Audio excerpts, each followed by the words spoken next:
Hello everyone. It's James again. And today I wanted to talk about something very important. But before we do, I know it's been a bit since I last uploaded. And I do hope you've all been doing well since last we've talked. I pray all is going better than fantastic in your lives. I really do mean that. And part of things going better than fantastic is breaking the vicious cycle of narcissistic abuse. And it's something I've thought a lot about. You see, one of the main reasons why we've looped from one bad relationship to another is not just because our narcissist parent on purpose sabotaged our early development, so we wouldn't know how to pick someone that would be good for our lives. Now that is indeed part of it. It's a big part of it actually. But another very important component to all of this is us mistakenly picking a life partner or a friend that we see a bit of ourselves in them. But unfortunately we are seeing things wrong. You see, a big part of growing up with a narcissist parent or parents is being literally thrown away. I mean, besides your pain and misery that your narcissist parent or parents fed off of, you had literally no value to them whatsoever. Many of you were kicked out of the house with little to no life or job skills. And as a result you've been playing catch up ever since. But when you meet a new friend or someone you might be interested in dating, you come to find out they have some life problems too. They might not be the same life problems as you have, but they are life problems nonetheless.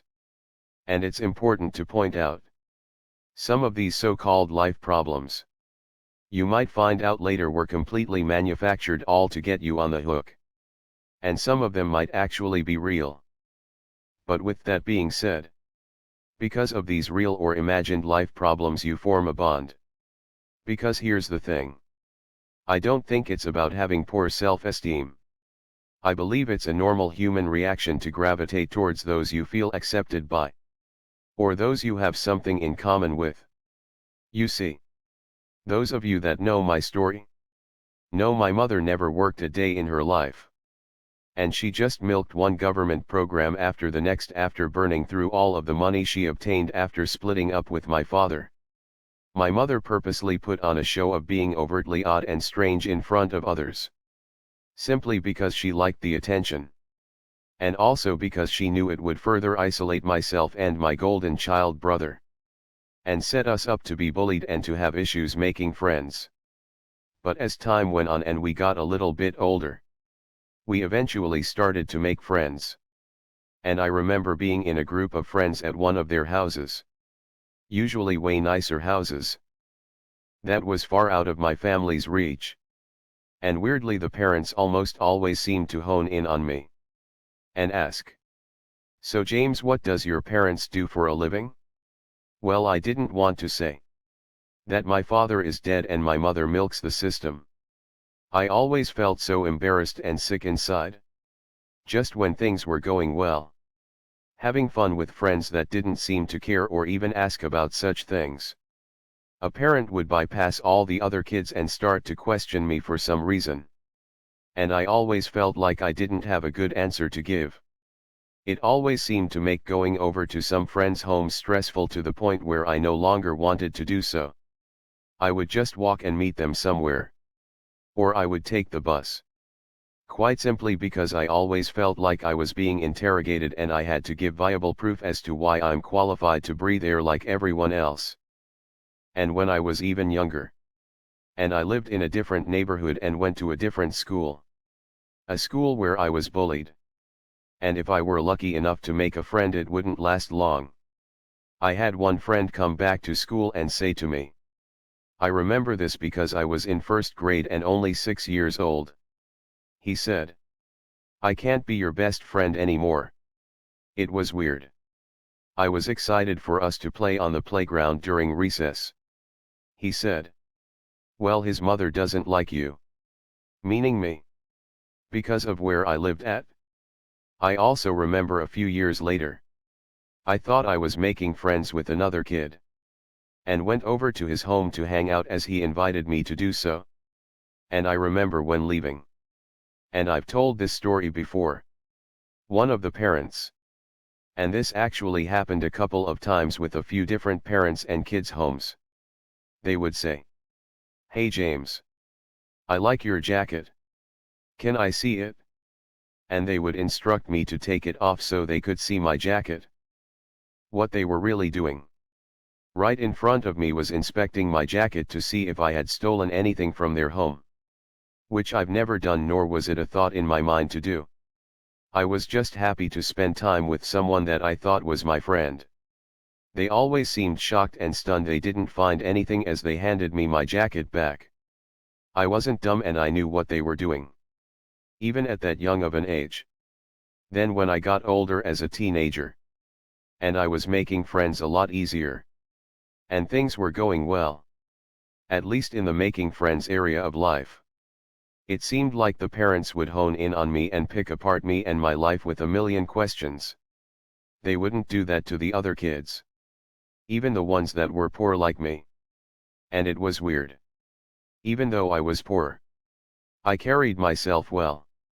I made sure my clothes were clean and I styled them to the best of my ability so I looked good. Because hey, I was a teenager and that's part of being young. It just seemed weird to me. I was honed in on as a problem almost each and every time. Well, what that does is, especially for people like us, it created super empathy for others that have problems, or those you believe to have problems. You might have taken certain problems this person said they had at face value, and you not only took it at face value, you jumped into action to help them with their problem. Why? Because no one ever tried to help you. You see, having empathy for others' issues and problems is a good trait to have. And not wanting to treat others badly for their problems. Like when you were treated badly your entire life for having less than perfect life situations. And again, all of these are great traits to have. But you have to understand they can also get you into trouble too. Because that's one of the ways narcissists and other toxic people are able to wiggle their way into your life. They fake having a big life problem. And they want to see who will take the bait. And I believe they instinctually know. Anyone that has taken such a bait likely are the types like you and I that have been judged unfairly our entire lives. One of the most famous things a toxic person will do, especially if you are new to dating them, they will say their roommate kicked them out.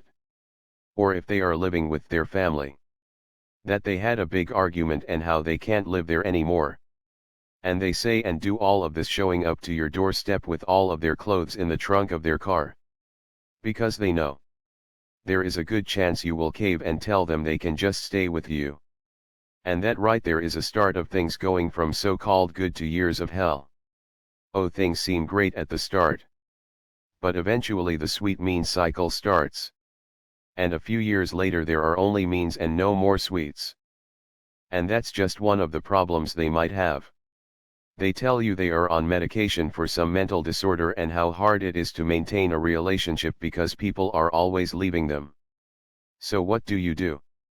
You see the best in them and you want to be that person that won't abandon them. Like they have been so-called abandoned and how you have been abandoned time and time again. You see, I do believe that if you met someone that indeed went through what you really went through and they are doing the self-work, that can indeed be a great relationship. Because they won't look at you like you are just complaining when or if you talk about your family dynamics or how you grew up.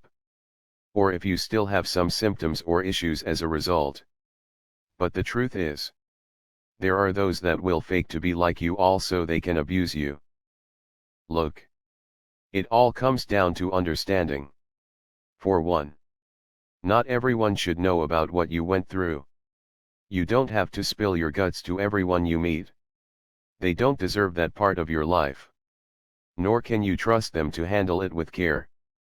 But regardless if they went through what you went through or not, it's all about understanding. If they don't understand you, move on. But don't read too much into things if they seem to have problems that make you think about the problems you've endured. You have to learn how to take a step back. Sure, it feels nice to be able to bond with someone that shares the same struggle. And the truth is, If they are real and their struggle is real, you might be able to form a strong team and you can go through life together really helping one another. But it's like we've talked about before. Slow things down. Even if they don't have any life problems. And let's say you go on a first date with someone and things seem so awesome and wonderful. That's great and all, but don't get swept up by the wonderful fairy tale feelings. Slow things down and see things for what they are and what is happening. Because remember this. Most, not all, most toxic people know to not let their mask slip right away. Because they know they have to build up a good history with you. And they know if they do that it will be hard for you to walk away when their mask does slip or they let it slip on purpose. And knowing this fact will allow you to see those that really are similar to yourself and those that are faking to be similar to yourself. Because the truth is, you don't want to treat others in the ugly way you've been treated your entire life. And that's a wonderful, wonderful trait to have. But in having this trait, a great many drop their defenses completely and take everything said to them at face value. And I believe this is how a great many end up in one narcissistically abusive relationship after the next. Slowing things down will allow you to see things for what they are. And if their problems are real or not. And if you see something is off, you don't have to confront them about it. Just very carefully back away. Especially if it's in the early stages. Toxic people like this will lose interest because they aren't getting anywhere with you. And one thing I want you to remember. Most of the time you shared your information is because you were being asked and likely you weren't looking for anything to be done for you. Narcissists will come to you with such information hoping you will jump in and try to help them with their so-called problem. This is a big red flag. Because most narcissistic abuse survivors have had so much embarrassment over this stuff their entire lives.